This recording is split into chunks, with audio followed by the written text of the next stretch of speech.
So today I got a really big batch of strawberries, and I thought a great way to use them up would be to make strawberry jelly.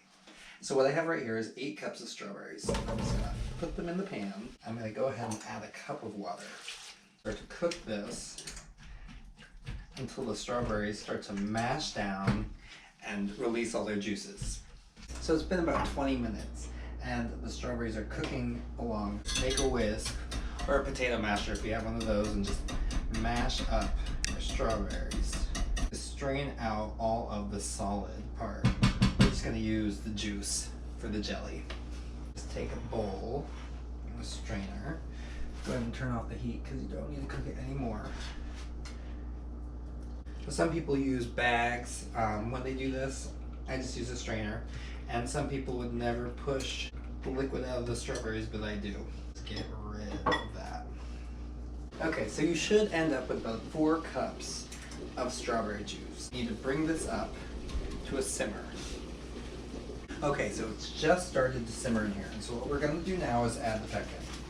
And it's 2 packets of fruit pectin.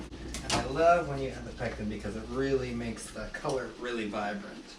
It kind of shows off the beauty of the fruit.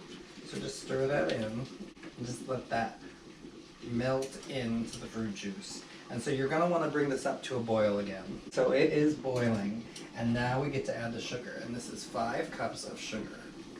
And it is a lot of sugar, but this makes a lot of jam. Go ahead and stir this in. So the really important part here is that you actually dissolve that sugar into the fruit juice. You don't want to have any sugar granules because that'll cause it to crystallize later on in the can or in the jar.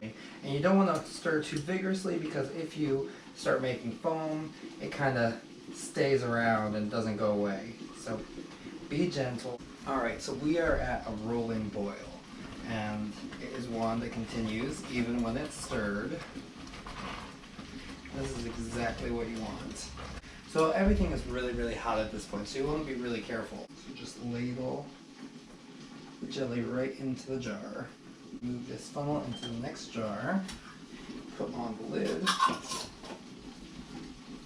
And I just put that right into the boiling water. And the canning begins. So go ahead and fill up all your jars. Okay, so what you're looking for is a rolling boil. And after all your jars are filled and put in here, this is exactly what you want to see. So go ahead and put on the lid and set a timer for 15 minutes. Okay, so once the 15 minutes is up, you're going to go ahead,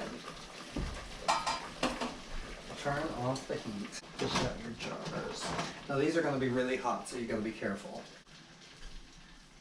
So then you just need to let them sit and cool down, and as they cool, you'll hear a little pop and you'll know that the jar has sealed and the canning has worked.